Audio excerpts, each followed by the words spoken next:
இயேசு கிறிஸ்துவின் இனிதான நாமத்தினாலே அருமையான மகிமை டிவி நேயர்களே, இந்த செய்தி வேலைக்காக உங்களை அன்போடு கூட வரவேற்கிறேன், வாழ்த்துகிறேன். இன்றைய நாளுக்காக எடுத்துக்கொண்ட வேத வசனம் சங்கீதம் 55:22 கர்த்தர் மேல் உன் பாரத்தை வைத்துவிடு, அவர் உன்னை ஆதரிப்பார். பாரம் ஒவ்வொரு மனிதனுடைய வாழ்விலும் உள்ளத்திலே இருக்கிற பாரங்கள் ஏராளம். அது யாராக இருந்தாலும் சரிதான். என்னுடைய வாழ்க்கையில் எனக்கு பாரம் இல்லை அப்படின்னு சொல்லி யாரும் சொல்ல முடியாது. ஏதோ ஒரு வழியில் ஒரு பாரத்தில் மனுஷன் சிக்கி தவிக்கிறான். ஒன்று பணம் இல்லாமல் இருக்கலாம், இல்லையானா பலன் இல்லாமல் இருக்கலாம், இல்லையானா அவனுக்கு ஏற்ற வசதி வாய்ப்புகள் இல்லாமல் இருக்கலாம், சிலருக்கு வீடு இல்லாமல் இருக்கலாம், சிலருக்கு சரியான துணிகள் இல்லாமல் இருக்கலாம், சிலருக்கு ஆகாரம் இல்லாமல் இருக்கலாம். ஏதோ ஒரு வழியில் ஒவ்வொரு மனுஷனுக்கும் ஒரு பாரம் அழித்து கொண்டே இருக்கிறது. ஆனால் சங்கீதக்காரன் அருமையாக சொல்லுகிறார், தாவீது இப்படியாக சொல்லுகிறார், உன்னுடைய பாரத்தை நீ கர்த்தர் மேலே வச்சிட, அவர் உன்னை கண்டிப்பாக ஆதரிப்பார். ஏன் அப்படி சொன்னால், தாவீது ராஜா தன்னுடைய வாழ்க்கையிலே அடைந்த பாரங்கள், அவர் ராஜாவாக ஆகுவதற்கு முன்பாக, ராஜாவான பிற்பாடு ஒவ்வொரு காலகட்டங்களிலும் அவர் சந்தித்த துன்பங்கள் ஏராளம். அவருக்கு இருந்த துரோகிகள், விரோதிகள் ஏராளமாக இருந்தார்கள். எல்லாவற்றிலும் அவர் அண்டிக் கொண்டது யாரை தெரியுமா? நம்முடைய கர்த்தராகிய தேவனை மாத்திரமே. ஒவ்வொரு காலகட்டங்களிலும் எவைகளுக்கெல்லாம் விடுதலை வேண்டி தேவனிடத்திலே அவர் அண்டினாரோ அவைகளில் எல்லாம் தேவன் அவருக்கு விடுதலை கொடுக்க அவருடைய அன்பு தேவன் பால் அதிகமாக ஊற்றப்பட்டது. உன் பாரத்தை கர்த்தர் மேல் வைத்து விடு. பேதுரு அவருடைய கடிதத்தில் இப்படித்தான் எழுதுகிறார், அவர் உங்களை விசாரிக்கிறவர் ஆனபடியால், உங்கள் தேவன் இயேசு கிறிஸ்து உங்களை விசாரிக்கிறவர் ஆனபடியால். அப்படியானால் இயேசு கிறிஸ்து யார்? ஒவ்வொரு நாளும் நம்மை விசாரிக்கிறவர்.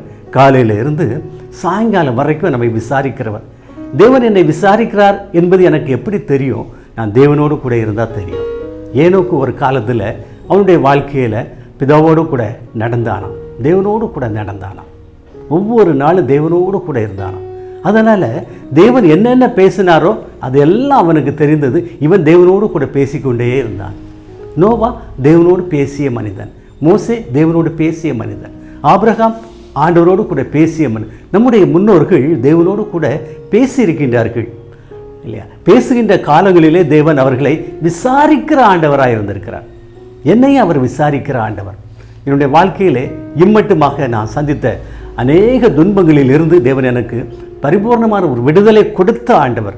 அதனால தான் என்னால் இந்த செய்தியை தெளிவாக திட்டமாக சொல்ல முடிகிறது. அவர் நம்மை விசாரிக்கிற ஆண்டவர். அவர் உங்களை விசாரிக்கிறவர் ஆனபடியால் உங்கள் கவலைகளை எல்லாம் அவர் மேல் வைத்து விடுங்கள். சங்கீதக்காரர் தான் சொன்னார், உன் பாரத்தை அவர் மேல் வைத்து விடு, நீ தூக்கி சுமக்காத, உன்னுடைய காரியங்கள் எல்லாம் ஆண்டவருடைய பட்சத்தில் நீ சொல்லிவிடு அப்படின்னு சொல்கிறார். என்னென்ன காரியங்களில் நம்ம கஷ்டப்படுறோமோ அந்த காரியங்களை எல்லாம் தேவனிடத்தில் சொல்லிட்டு நம்ம கடந்து சென்றோமானால் அந்த பாரம் நமக்கு ஒரு மிகப்பெரிய ஒரு கவலையாக தெரியாது. கவலைப்படுவதனால எந்த மனுஷன் தன்னுடைய சரீர அளவோடு கூட ஒரு முழத்தை கூட்ட முடியுமா அல்லது குறைக்க முடியுமா? கூட்டவும் முடியாது, குறைக்கவும் முடியாது. கவலைப்பட்டு என்ன செய்ய போகிறோம்? ஒன்றும் நடக்க போகிறதில்ல. கவலைப்படுவதனால ஒரு காரியமும் நடக்க போகிறதில்லை. நம்முடைய கவலைகளை ஆண்டவரிடத்தில் எடுத்து சொன்னோமானால் தேவன் நமக்கு உதவி செய்ய வல்லவராய் இருக்கிறார். அப்படிப்பட்ட ஆண்டவர் தான் நமக்கு இருக்கிறார். நாம் வணங்குகிற ஆண்டவர் உயிருள்ள ஆண்டவர். அவர் நேற்றும் என்றும் என்றும் மாறாத ஆண்டவர். வேதகம் அதைத்தான் சொல்லுகிறது. ஒவ்வொரு காலகட்டங்களிலும் வாழ்ந்த தேவனுடைய பிள்ளைகள் எப்படி ஆண்டவரிடமிருந்து மீட்பை பெற்றிருக்காங்க, விடுதலை பெற்றிருக்காங்க, ஆசீர்வாதத்தை பெற்றிருக்கிறார்கள் என்பதை வேதம் நமக்கு சொல்லுகிறது. ஆசீர்வாதம் பெற்ற தேவனுடைய பிள்ளைகள் எப்படிப்பட்டவர்களாக இருந்தாங்க தெரியுமா? தேவனுக்கு பிரியமாக இருந்தார்கள். இதை நம்ம நல்லா ஞாபகம் வச்சுக்கணும். நான் ஆண்டவரிடமிருந்து ஆசீர்வாதங்களை பெறுவதற்கு, உலக கவலைகளிலிருந்து நான் விடுபடுவதற்கு நான் என்ன செய்யணும்? நான் ஆண்டவருக்கு பிரியமாக இருக்கணும். ஒவ்வொரு காரியத்திலும் ஆண்டவருக்கு பிரியமாக இருக்கணும். ஆண்டவருக்கு பிரியமாக இருக்க தேவன் என்னோடு கூட இருக்கிறார். என்னை விசாரிக்க வருகிறார், என்னை தேடி வருகிறார். வேதத்தில் நம்ம அதைத்தான் வாசிக்கிறோம். எந்த பிள்ளைகள்லாம் கவலையோடு கூட இருந்தாங்களோ அவர்களை தேடி சென்று விசாரிக்கிற ஆண்டவர் நம்முடைய ஆண்டவர், நம்முடைய இரட்சகர். இன்று கர்த்தராகிய கிறிஸ்து என்ற இரட்சகர் உங்களுக்காக தாவீதின் ஊரிலே பிறந்திருக்கிறார் அப்படி சொல்லும்போது, இல்லை நம்மை விடுவிக்கிற ஆண்டவர் இந்த உலகத்தில் மண்ணுலகத்தில் பிறந்த ஆண்டவர் நம்மோடு கூட நம்மை போல, இல்லை நாம் அடைந்த எல்லா கஷ்டங்களையும் பாடுகளையும் அனுபவித்து வாழ்ந்த ஆண்டவர் நம்முடைய ஆண்டவர். நம் படுகிற எல்லா கஷ்டங்களும் அவருக்கு தெரியும்.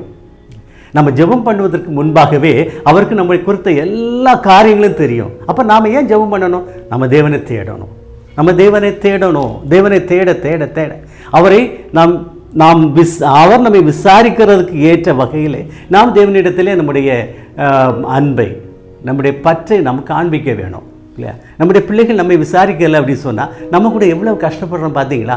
பெற்றோர் பிள்ளைகளை சரியாக விசாரிக்கவில்லைன்னா பிள்ளைகள் மனம் எவ்வளோ கஷ்டப்படும் தெரியுமா இல்லையா? அதே போல தான் தேவன் நம்மை விசாரிக்கிற ஆண்டவராக இருக்கிறார்.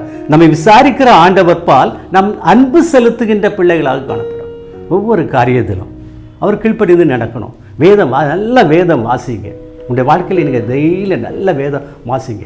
வேதம் வாசிப்பதற்கு நல்ல நேரத்தை ஒதுக்குங்க. தியானம் பண்ணுவதற்கு நல்ல நேரத்தை ஒதுக்குங்க. எவ்வளவோ காரியங்களுக்காக இந்த உலகத்தில் நாம் நேரத்தை ஒதுக்குகிற பிள்ளைகளாக காணப்படுகிறோம். ஆனால் வேதத்தை வாசிப்பதற்கு நேரத்தை ஒதுக்குகிறோமா? இல்லை, நம்ம கேட்டமான சொல்லிடுறோம் எனக்கு நேரமே இல்லை அப்படின்னு சொல்லிடுறோம். இல்லை, நேரம் இருக்குது, நமக்கு மனது இல்லை. யாரெல்லாம் எனக்கு வேதம் வாசிக்க நேரம் இல்லைன்னு சொல்கிறாங்களோ அவங்களுக்கு வேதத்தை வாசிப்பதற்குரிய மனது இல்லை என்று அர்த்தம். தியானிப்பதற்கு எனக்கு நேரம் இல்லை அப்படி சொல்லிட்டோம்னா தியானிப்பதற்குரிய நேரத்தை நீங்கள் ஒதுக்குவதற்கு உங்களுக்கு மனது இல்லை என்று அர்த்தம். இதே காரியத்தை நான் சொன்னால் நானும் அப்படிப்பட்டவன் தான் இல்லையா?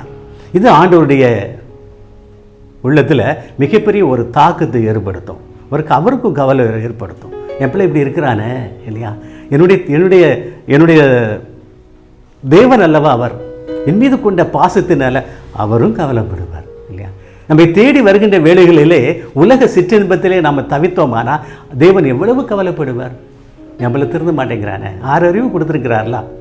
நம்ம மிருகம் அல்ல இல்லையா? நம்ம ஜந்துக்கள் அல்ல, 6 அறிவை கொடுத்துருக்கிறார். நன்மை தீமை அறியத்தக்க அறிவையும் தேவன் நமக்கு கொடுத்துருக்கிறார். அப்போ நம்ம என்ன செய்யணும்? தேவனுக்கு பிரியமாய் நடக்க நம்முடைய நேரத்தை நம்ம ஒதுக்கணும். ஒவ்வொரு காரியத்திலும் ஒதுக்கணும். காலையிலேருந்து இரவு வரைக்கும். இரவில் முழிப்பு வந்துட்டா எனக்கு தூக்கம் வரல அப்படின்னு சொல்லக்கூடாது. அந்த நேரத்தை நம்ம சந்தோஷமாக பயன்படுத்த நாம் என்ன செய்யணும்? நம்மை ஆயத்தப்படுத்த வேணும். ஒவ்வொரு காரியத்திலும் நமக்கு கிடைக்கின்ற ஒவ்வொரு நேரத்தையும் சந்தோஷமாய் பயன்படுத்துவதற்கு நம்ம நேரத்தை ஒதுக்க வேணும். இல்லை, எப்பொழுதும் சந்தோஷமாக இருங்கள் என்று மறுபடியும் உங்களுக்கு சொல்லுங்கள். சந்தோஷமாக தான் இருக்கணும். கிறிஸ்துவுக்குள்ளாக தேவன் ஆண்டவரை நினச்ச உடனே சந்தோஷம் நம்முடைய உள்ளத்தில் அப்படியே போயிருக்கும். எவ்வளோ கவலை இருந்தாலும் மறந்து போயிடும். ஏன்? நம்முடைய கவலைகளை விசாரித்து அவைகளை தன்பால் ஏற்றுக்கொள்ளுகின்ற ஆண்டவர், நம்முடைய பாரத்தை எல்லாம் தன்பால் ஏற்றுக்கொள்ளுகின்ற ஒரு ஆண்டவர் நமக்கு உண்டு. அவர் தான் நம்முடைய கர்த்தராகிய இயேசு கிறிஸ்து. நம்மை போல வாழ்ந்து நம்முடைய பாடுகளை அனுபவித்து இல்லையா, சுமந்து தீர்த்து மறித்து இல்லை, அடக்கம் பண்ணப்பட்டு 3ஆம் நாள் உயிரோடு எழுந்த நம்முடைய ஆண்டவர், நமக்காக நம்முடைய பாரத்தை சுமக்க அவர் எப்பொழுதும் ஆயத்தமாக இருக்கிற ஆண்டவர். பேதுரு தன்னுடைய வாழ்க்கையில் அவர் சந்தித்த எல்லா கவலைகள், எல்லா கஷ்டங்களிலும் ஆண்டவர் பால் தன்னுடைய பாரத்தை வைக்க விடுதலை கிடைத்ததுனால தான் பேதுரு அதை சொல்கிறார். கர்த்தர் உங்களை விசாரிக்கிற ஆண்டவராக இருக்கிறபடியால் அவர் இருக்கிறார். நேற்று இன்று மாறாத தேவனாய் நம்மோடு கூட இருக்கிறார். நாம் நினைக்கிற பொழுதெல்லாம் நம்மோடு கூட வாழ்கின்ற ஆண்டவர், நம்மோடு கூட பயணிக்கின்ற ஆண்டவர், நமக்கு முன் செல்கின்ற ஆண்டவர், பின்னாலே நம்மை பாதுகாக்கின்ற ஆண்டவர், அக்கினி பதிலாக இருந்த நம்மை பாதுகாக்கிற ஆண்டவர் தான் நம்முடைய ஆண்டவர். அதனால் நம்முடைய கவலைகளை எல்லாம் கிறிஸ்துவுக்குள்ள அன்பானவர்களை கவலைப்படுறேன் அப்படின்னு சொல்லி யாரும் சொல்லாதுங்க. உங்களுடைய கவலைகளை எல்லாம் யார் மேலே வைக்கணும்? நீங்கள் நம்முடைய ஆண்டவர் மீது வைக்கணும். ஆண்டவர் மீது நீங்கள் கவலைகளை வச்சிட்டிங்கன்னா அதுக்கப்புறம் உங்களுக்கு கவலையே கிடையாது. ரெண்டு நபர் நான் இன்று உங்களோடு கூட பேச ஆயத்தமாக இருக்கிறேன். ஒன்று சிம்சோன் அருமையான ஒரு தெரிந்தெடுப்பு. சிம்சோனுடைய பிறப்பு எப்படிப்பட்ட பிறப்பு தெரியுமா? பரிசுத்தமானது. நியாயாதிபதிகள் 13ஆம் அதிகாரத்தில் அவரை குறித்து பேசப்படுகிறது. 13ஆம் அதிகாரம் 24ஆம் வசனத்தில் சிம்சோனை பற்றி பேசப்படுகிறது. இந்த சிம்சோனுடைய பெற்றோர் எப்படிப்பட்டவங்க தெரியுமா? அருமையான பிள்ளைகள், அருமையான பிள்ளைகள், தேவனுக்கு பிரியமான பிள்ளைகள். இவர்கள் மூலமாக அருமையான ஒரு சந்ததியை உருவாக்க ஆண்டவர் நினைச்சிருந்தார். அப்படி உருவாக்கப்பட்டவன் தான் யார்? சிம்சோன். பரிசுத்த ஆவியினாலே உருவாக்கப்பட்டவன். அப்போது அந்த சிம்சோன் பாருங்கள், அவனுடைய வாழ்க்கையில் அந்த ஸ்திரீ ஒரு குமாரனை பெற்று அவனுக்கு சிம்சோன் என்று பெயரிட்டாள். அந்த பிள்ளை வளர்ந்தது, கர்த்தர் அவனை ஆசீர்வதித்தார். எப்போ? சின்ன பிள்ளையிலிருந்தே கர்த்தர் யாரை ஆசீர்வதிச்சிருக்கிறாரு? சிம்சோன். ஒவ்வொரு நாளும் அவன் ஆசீர்வதிக்கப்பட்டவன் தான். அவன்கிட்ட ஒரு பயங்கரமான ஒரு பலன் இருந்துச்சு இல்லையா? எப்படி அந்த பலன் அவனுக்கு கொடுக்கப்பட்டுச்சு? பரிசுத்த ஆவியானவர்களே கொடுக்கப்பட்டுச்சு. இந்த சிம்சோன் தன்னுடைய வாழ்க்கையில் என்ன செய்தான் தெரியுமா? ஆண்டவருடைய பாதையை விட்டு சற்று விலக ஆரம்பிச்சிட்டான். ஆனால் அவனுக்குள்ளாக என்ன இருந்துச்சு தெரியுமா? பரிசுத்த ஆவியானவர். பரிசுத்த ஆவியானவர் சிம்சோனுக்குள்ளாக அமர்ந்து அவர் செயலாற்ற ஆரம்பித்தார். யாரை செயல்படுத்தினார்? சிம்சோன் எப்பொழுதெல்லாம் அவன் வெற்றியை ஈட்டினானோ அப்பொழுதெல்லாம் அது சிம்சோனுடைய பெல்லமா இல்லை, தேவ ஆவியானவர் அவனோடு கூட இருந்ததினாலே அவனுக்குள் பலன் இருந்தது. அப்படித்தான் வேதம் சொல்லுகிறது. சிம்சோன் என்றும் தன்னுடைய பலத்தினால் எந்த காரியத்தையும் செய்ததில்லை, செய்ததாக வேதம் நமக்கு சொல்லவில்லை. கிறிஸ்துவுக்குள் அன்பானவர்களே, சிம்சோனை போல ஒரு பலன் உள்ளவனாக காணப்பட வேண்டுமானால் நீங்களும் நானும் என்ன செய்யணும் தெரியுமா? தேவனுடைய பரிசுத்தாவின் வல்லமையை நாம் இறைந்து பெற்றுக்கொண்டு அதன்படி நம்ம வாழ வேண்டும். அதன்படி வாழ வேண்டும். நல்லா கவனிச்சிடுங்க. பரிசுத்த ஆவியானவர் என்னென்ன விரும்புகிறாரோ அதன்படி நாம் செயலாற்ற வேண்டும். அதான் வேதம் வாசிக்கணும் இல்லையா? வேத வசனங்களை கேட்கணும், நல்ல செய்திகளை கேட்கணும், அதன்படி நடக்க நம்மை ஒப்பு கொடுக்கணும். வேதம் வாசித்தா மட்டும் போதாது. என்ன வார்த்தைகளை நீங்கள் வாசித்தீர்களோ, நீங்களும் நானும் வாசித்தோமோ அதன்படி செயல்பட நம்மை ஒப்பு கொடுக்கணும். எப்படி நம்ம ஒப்பு கொடுக்கணும்? ஒவ்வொரு காலகட்டங்களிலும் ஒவ்வொரு மனிதனுக்கும் ஒரு சோதனை வரும். அது யாராக இருந்தாலும் சரி, அவன் ராஜாவாக இருந்தாலும் சரிதான், அவன் ஆண்டியாக இருந்தாலும் சரிதான், ஒவ்வொருவனுக்கும் ஒரு சோதனை காலம் கொடுக்கப்படும். இது தேவன் கொடுக்கிறது, அனுமதிக்கிறது. தேவன் கொடுக்கிறது என்பதை விட தேவன் அனுமதிக்கிறது. இந்த சோதனை காலங்களில் நாம் எப்படி நடந்து கொள்கிறோம்? ஆண்டு அழகான வார்த்தைகளை சொல்லியிருக்கிறார். நான் உனக்கு போதித்து நீ நடக்க வேண்டிய வழியை உனக்கு காட்டுவேன். எப்படி நடக்கணும் அப்படிங்கிறத அவனுக்கு சொல்லுவோம்பா. அந்த வழியை நான் அவனுக்கு காட்டுவேன். உண்மையில் என் கண்ணை வைத்து உனக்கு ஆலோசனை சொல்லுவேன். அப்போது அதுக்கு அர்த்தம் என்ன தெரியுமா? தேவன் இரவும் பகலும் நம் மீது கண் வைத்திருக்கிறார். ஒவ்வொரு மனுஷன் மீது வைத்திருக்கிறார் இல்லையா? நம்ம மீது தேவனுடைய கண் பார்வை இருக்கும்போதே நம்ம விழுந்து போகிறோம் அப்படி சொன்னால் அதுக்கு அர்த்தம் என்ன? நாம் தேவனுடைய பாதையை விட்டு, தேவனுடைய பார்வையை விட்டு விலகிட்டோம் அப்படின்னு சொல்லி அர்த்தம். இன்னும் சிலர் தேவனோடு கூட இருப்பாங்க இல்லை, தேவனுக்கு பிரியமாக எல்லா காரியங்களையும் செய்வாங்க, ஆனாலும் விழுந்து போவாங்க. அதுக்கு அர்த்தம் என்ன? தேவன் அவர்களை இன்னும் பலப்படுத்துகிறார், கிறிஸ்துவுக்குள்ளாக இன்னும் பலப்படுத்துகிறார், சாட்சியான வாழ்வு வாழும்படியாய் அவர்களை பலப்படுத்துகிறார், அவர்களை ஆயத்தப்படுத்துகிறார். அப்போது நல்ல ஜெபிக்கிற ஒருத்தன், தேவனுக்கு பிரியமான ஒருத்தன் விழுந்துட்டான், ஏன் விழுந்தான் அப்படி சொல்லி அந்த கேள்வியில் இருப்பதற்கு நம்ம அழைக்கப்படலை. நான் என்னுடைய வாழ்க்கையில் என்னுடைய தேவனுக்கு பிரியமாக எப்படி நடந்துக்கிறேன் இல்லையா? இதற்காகத்தான் நம்ம அழைக்கப்பட்டிருக்கிறோம். ஒவ்வொரு கிறிஸ்தவனுடைய அழைப்பும் வித்தியாசமானது. காரணம் என்ன தெரியுமா? ஒவ்வொருவருக்கும் ஒரு தாளந்தை தேவன் கொடுத்திருக்கிறார். எனக்கு கொடுத்த தாளந்து வித்தியாசமாக இருக்கும், இன்னொரு நபருக்கு கொடுத்த தாளந்து வித்தியாசமாக இருக்கும், ஒரு அரசனுக்கு கொடுத்திருக்கக்கூடிய ஒரு தாளந்து வித்தியாசமாக இருக்கும் இல்லையா? ஒரு ஆக்கியோனுக்கு கொடுக்குற ஒரு தாளந்து வித்தியாசமாக இருக்கும், உருவாக்குகிறவனுக்கு கொடுக்குற தாளந்து வித்தியாசமாக இருக்கும், வேலை செய்கிறவர்கள் கொடுக்குற தாளந்து வித்தியாசமாக இருக்கும். ஒவ்வொருவருக்கும் ஒரு தாளந்து. எனக்கு அந்த தாளந்து கொடுக்கலையே அப்படின்னு சொல்லி கவலைப்படுவதற்கு நம்ம அழைக்கப்படலை. அப்படி ஒரு கவலை நமக்குள்ளாக இருக்குமானா நம்ம என்ன செய்கிறோம் தெரியுமா? உலக கவலைக்குள்ளாக நம்ம வந்துட்டோம் அப்படின்னு சொல்லி அர்த்தம். யார் ஒருவர் பிறரை பார்த்து எந்த ஆசீர்வாதம் எனக்கு இல்லை அப்படி சொல்லி கேட்டுட்டாங்க அப்படின்னு சொன்னால் அதற்கு அர்த்தம் என்ன இல்லையா? அந்த நமக்கு கொடுத்த தாளந்தை நம்ம ஏற்றுக்கொள்ளலைன்னு அர்த்தம். தேவனுக்கு விரோதமாக நம்ம முறுமுறுக்க ஆரம்பிச்சிட்டோம் அப்படின்னு அர்த்தம். தேவனுக்கு விரோதமாக நம்ம முறுத்தோமானா தேவன் நம்ம இது பிரியமாக இருக்க மாட்டார். வேதவசனங்கள் அப்படி தான் சொல்லியிருக்கு. எவைகளை தேவன் எனக்கு கொடுத்திருக்கிறாரோ அவைகளை கொண்டு வாழ்க்கையில் முன்னேறுவதற்கு நான் என்ன செய்யணும்? அவனுக்கு மட்டும் 10 தாளந்து, எனக்கு மட்டும் 1 தாளந்து அப்படிங்கிற ஒரு எண்ணம் என்னைக்கு நம்முடைய வாழ்க்கையில் வருதோ அன்றைக்கு நம்ம விழுந்து போயிட்டோன்னு அர்த்தம். தேவனுடைய அந்த பார்வையை விட்டு நம்ம விலகிட்டோன்னு அர்த்தம். தேவனுடைய பாதையை விட்டு விலகிட்டோம்னு அர்த்தம். தேவனுடைய கிருபையை விட்டு நம்ம விலகிட்டோம்னு அர்த்தம். நல்லா கவனிச்சுடுங்க. தேவனுடைய கிருபையை விட்டு நம்ம விலகக்கூடாது, பாதையை விட்டு விலகக்கூடாது, தேவனுடைய பார்வையை விட்டு நம்ம விலகக்கூடாது. விலகிட்டோமானா இல்லையா, அந்த அக்கினி மதில் அப்படி சொல்கிற அந்த பாதுகாப்பு அந்த விலகுற மனிதனுக்கு கிடைக்காது.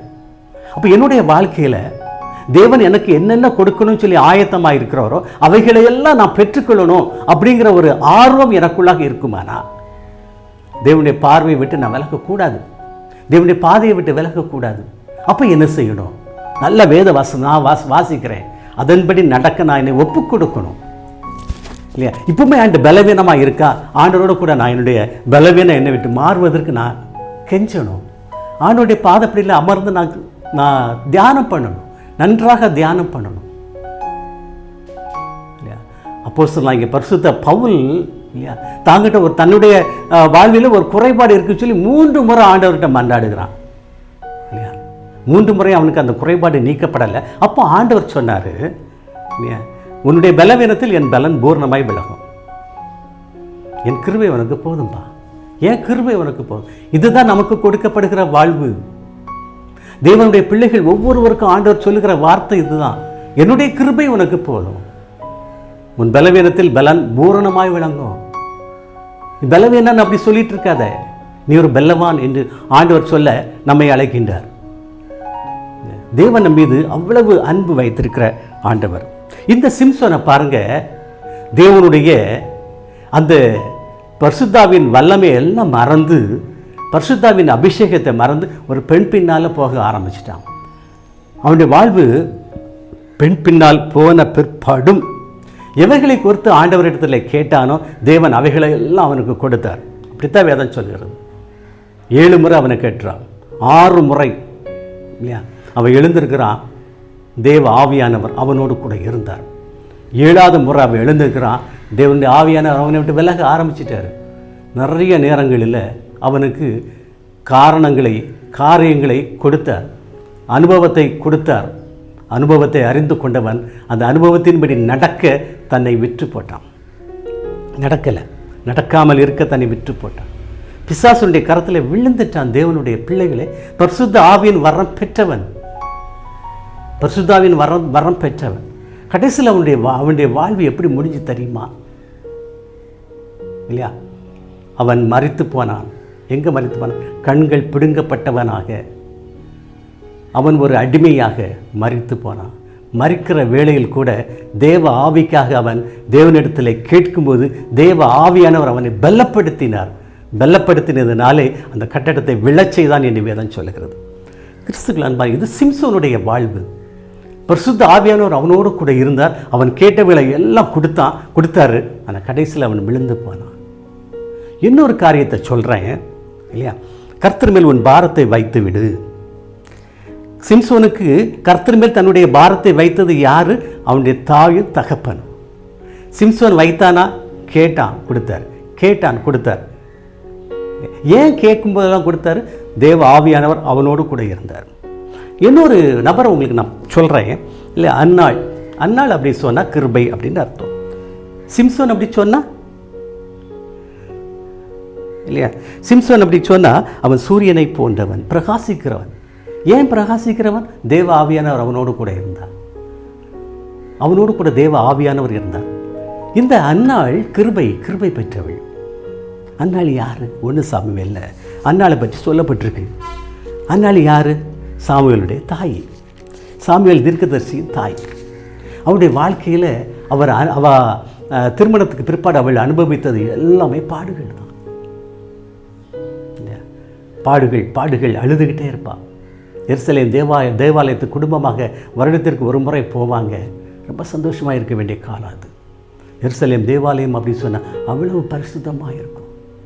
அங்கே போகிற மக்கள் ரொம்ப சந்தோஷமாக இருப்பார்கள். ஒவ்வொரு முறை தேவாலயத்திற்கு பண்டிகைக்காக போகும்போது இவள் அழுது கொண்டே இருப்பாள் என்று வேதம் சொல்லுகிறது. ஏன் தெரியுமா? அவளுடைய வாழ்க்கையில் அவளுக்கு யாரும் கிடையாது. என்ன கிடையாது? அவளுக்கு பிள்ளைகள் கிடையாது. பாரம் அவளுக்கு மிகப்பெரிய ஒரு பாரம். இந்த பாரத்தில் அவள் ஒவ்வொரு வருஷமும் அழுது வர்றதுனால கடைசியில் இறுதியாக ஒரு முடிவு எடுத்தாள். என்ன முடிவு எடுத்தா? என்னுடைய பாரத்தை எல்லாம் நான் என்னுடைய ஆண்டோடைய சன்னிதானத்தில் நான் சொல்லிடுவேன் அப்படி சொல்லி முடிவு எடுத்தா. இங்கே அன்னாளுடைய வாழ்க்கையில் கணவன் அவளுடைய சகோதரியை காட்டிலும், சகோதரியின் பிள்ளைகளை காட்டிலும், பிறரை காட்டிலும் அன்னாளிடத்தில் மிகப்பெரிய ஒரு அன்பு வைத்திருந்தான். எல்லாருக்கும் ஒரு பங்கு கொடுத்தா, அன்னாளுக்கு 2 பங்கு. அவ்வளவு அன்பு அன்னாள் மீது. அவளுடைய கணவனுக்கு அவ்வளவு பெரிய அன்பு. ஆனால் அவ்வளவு அன்பு கொடுத்த பிற்பாடும் அவளுடைய வாழ்க்கையில் என்ன இல்லை? நிம்மதி இல்லை. நிறைய பேர் சொல்லுவாங்க, குடும்பத்தில் கணவன் என் மேலே அன்பு செலுத்தலையே அப்படி சொல்லுவாங்க, மனைவி என் மீது அன்பு செலுத்தவில்லையே அப்படின்னு சொல்லுவாங்க, என்னுடைய பிள்ளைகள் என் மீது அன்பு செலுத்த மாட்டார்களே, மாட்டேங்கிறாங்களே அப்படி சொல்லுவாங்க, கவலைப்படுவாங்க. மிகப்பெரிய கவலை தான். தன்னுடைய குடும்பத்தார் தன் மீது அன்பு செலுத்தவில்லை என மிகப்பெரிய ஒரு கவலை தான். ஆனால் இங்கே இல்லை, கணவன் இந்த அன்னாள் மீது மிகப்பெரிய ஒரு பாசம் வச்சிருந்தார், அன்பு வைத்திருந்தார். ஆனால் கர்த்தர் அவளுடைய கற்பத்தை அடைத்திருந்தார். இவன் என்ன செய்ய போறா அப்படின்னு பார்த்தார். இவள் மிகப்பெரிய ஒரு பாரத்தோடு அலைஞ்சிட்டே இருப்பாள். இந்த பாரத்தை யார்கிட்ட சொல்ல? கணவன்கிட்ட சொல்லி தான் பார்ப்பா இல்லையா? ஆனால் அந்த பாரம் அவளுக்கு எடுபட்டு போகலை. இறுதியாக ஒரு முடிவோடு கூட வந்தாள். ஒரு முறை தேவாலயத்துக்கு வரும்போது ஒரு முடிவோடு கூட வந்தாள். என்ன முடிவு தெரியுமா? தன்னுடைய பாரத்தை எல்லாம் ஆண்டவருடைய சன்னிதானத்தில் நான் இறக்கி வச்சிருவேன் அப்படின்னு சொல்லி வந்தாள். வந்து எல்லாரும் சாப்பிட்டாங்க. இவன் நேரம் எங்கே போயிட்டா? இவன் தேவாலயத்துக்கு போயிட்டான். தேவாலயத்தில் போய் ஆண்டவர்கிட்ட போய் மனக்கசந்து அழுதுகிட்டே இருக்கிறான். அழுது அவளுடைய காரியங்கள் எல்லாம் ஆண்டவருடைய பாதத்தில் சொல்லிக்கிட்டே இருக்கான். அப்படி சொல்லும்போது கண்டிப்பாக பாவ அறிக்கையும் பண்ணிருப்பாள்ல. ஆமாங்க, ஜெபத்தில், உண்மையான ஜெபத்தில் முக்கியமான ஒரு பகுதி என்ன தெரியுமா? பாவ அறிக்கை. பாவ அறிக்கை பண்ணணும். ஒவ்வொருவரும் பாவ அறிக்கை பண்ணணும். ஒவ்வொரு நாளும் பண்ணணும். இரவு ஜெபம் நம்ம பண்ணுறோம் அப்படி சொன்னால் அதுக்கு அர்த்தம் என்ன தெரியுமா? அந்த நாள் செய்த எல்லா பாவத்தை அன்னைக்கு நம்ம மூடி போட்டுருணும். எல்லாம் ஆண்டவர்கிட்ட சொல்லிட்டோம்னா அவைகளை மூடி போடுவார் என்றால் அதுக்கு அர்த்தம் என்ன தெரியுமா? மீண்டுமாக அந்த பாவ எண்ணங்கள் நமக்குள்ளாக வராது. தேவன் நம்முடைய பாவங்களை மூடி போடுகிறார் என்றால் அது மிகப்பெரிய ஒரு செயல். தேவன் நமக்கு கொடுத்திருக்கிற மிகப்பெரிய ஒரு கிருபை. அவர் அந்த பாவத்தை மூடி போட்டுட்டார் அப்படி சொன்னால் அந்த பாவ எண்ணங்கள் வராது. அந்த பாவ எண்ணங்கள் திரும்ப நமக்கு வருமானா நம்ம சரியான ஒரு பாவ அறிக்கை நம்ம பண்ணலை அப்படின்னு அர்த்தம். அப்போ என்ன செய்யணுமோ அமர்ந்து பண்ணணும், கண்ணீரோடு ஜெபித்து பண்ணணும். பாவ அறிக்கை ரொம்ப முக்கியம். ஆண்டவருடைய சன்னிதானத்தில் நம்முடைய ஜெபங்கள் ஏறெடுக்கப்பட வேண்டுமானால் பாவ அறிக்கை முக்கியம். எந்த பாவத்தையும் செய்யக்கூடாது. பிறருக்கு விரோதமாக எந்த அளவுக்கு ஆண்டவருக்கு பிரியமாக நான் நடக்கிறோனோ அதே அளவுக்கு உலகம் என்னை ஏற்றுக்கொள்ளும்படியாக நடக்கணும். அதற்காக இல்லையா, உலக கவலையில் நான் சிக்கி தவிக்கக்கூடாது. உலக சிற்றின்பங்களை சிக்கி தவித்து தான் பிறரை நான் வந்து ஆதாயப்படுத்தணும் அப்படி சொன்னால் அந்த ஆதாயம் எனக்கு வேண்டாம். ஆண்டவருக்கு பிரியமா இந்த உலகத்தில் எவைகளை நான் ஏற்றுக்கொள்ளணும், எவைகளை செய்யணும், அவைகளை புரிந்து கொள்ளக்கூடிய அறிவை தேவன் கொடுத்திருக்கிறார். அதை வேதாகமத்தின் மூலமாக அறிந்து கொள்ள வேண்டியது நம்முடைய கடமை. கர்த்தரை அறிகிற அறிவு நமக்கு வேணும்.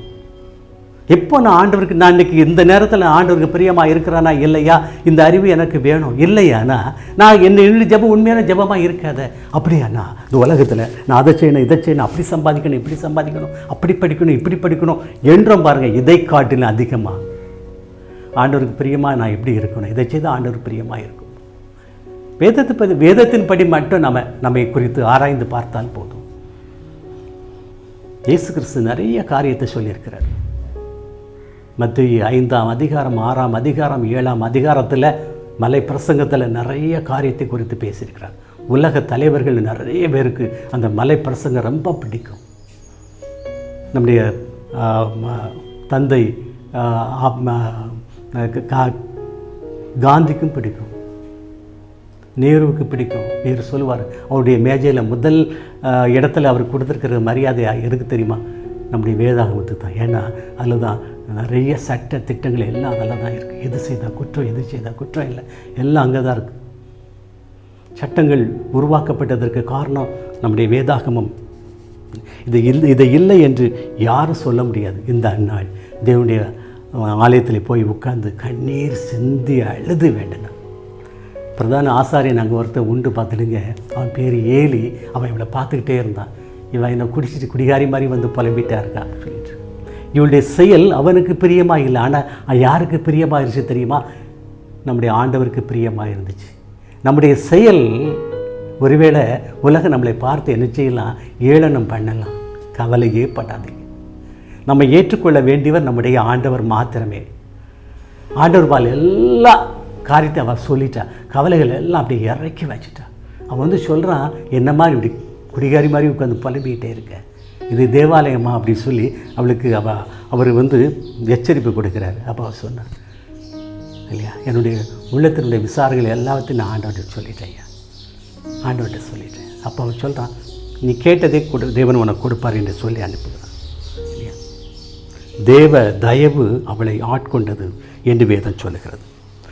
தேவ தயவு அப்படியல்ல, என் ஆண்டவனே, நான் மனக்கிலேசமுள்ள ஸ்திரீ, நான் திராட்சை ரசமாகிலும் மதுவாகிலும் குடிக்கவில்லை, நான் கர்த்தருடைய சந்நிதியில் என் இருதயத்தை நான் ஊற்றிட்டேன் அப்படின்னு சொல்லி சொல்கிறேன். தேவனுடைய பிள்ளைகளை தேவனுடைய சன்னிதானத்தில், தேவனுடைய சமூகத்தில் நம்முடைய உள்ளத்தை ஊற்ற நம்ம அழைக்கப்பட்டிருக்கிறோம். இந்த செயல்பாடு யார்கிட்ட காணப்படலை? சிம்சோன்கிட்ட காணப்படலை. யார்கிட்ட காணப்பட்டுச்சு? சாதாரண ஒரு அன்னாளிடத்தில் காணப்பட்டுச்சு. அதனால் அவளுக்கு தேவன் ஒரு பிள்ளை கொடுத்தாரு. பார்த்துருங்க, இன்னும் பிள்ளைகளையும் கொடுத்துருந்தார். அவன் பேர் சாமுவேல். மிகப்பெரிய ஒரு தீர்க்கதரிசி. அவன் தான் ராஜாவை அபிஷேகம் பண்ணின உலக ராஜாவை அபிஷேகம் பண்ண அவன் தான். கிறிஸ்துவில் அன்பானவர், நாமும் நம்முடைய பிற்கால சந்ததியை ஆசீர்வதிக்கப்பட வேண்டுமாறு நம்முடைய உள்ளத்தை தேவனுடைய சன்னிதானத்திலே ஊற்றுகின்ற பிள்ளைகளாக நம்ம காணப்படணும். நீ கர்த்தர் மேல் உன் பாரத்தை வைத்துவிடு, அவர் உன்னை ஆதரிப்பார். அந்த ஆதரிப்பு சந்ததியாக பிற்காலம் வரைக்கும் கொடுக்கப்படுகிற மிகப்பெரிய ஒரு ஆசீர்வாதத்தை நம்ம கொடுக்கும். ஜெபிப்போம். பரிசுத்தம் இல்லை பரலோக தகப்பனே, அருமையான இந்த ஜெப வேலைக்காக உண்மை நன்றியோடு துதிக்கிறேன், ஸ்தோத்தரிக்கிறேன். அப்பா, என்னுடைய பாரங்கள் எல்லாம் இப்படி சன்னிதானத்தில் வைக்கும்படியே ஒவ்வொரு பிள்ளைகளுக்கு நீர் கிருபை செய்ய வேண்டுமாறு ஜெபிக்கிறேன் தகப்பனே. எல்லா பிள்ளைகளையும் நீங்கள் ஆசீர்வதிங்க, அக்கினி மதிலாக இருந்து பாதுகாத்துக் கொள்ளுங்கள். இயேசு கிறிஸ்துவின் நாமத்தினாலே ஜெபிக்கிறேன், ஜீவனுள்ள பிதாவே. ஆமென், ஆமென்.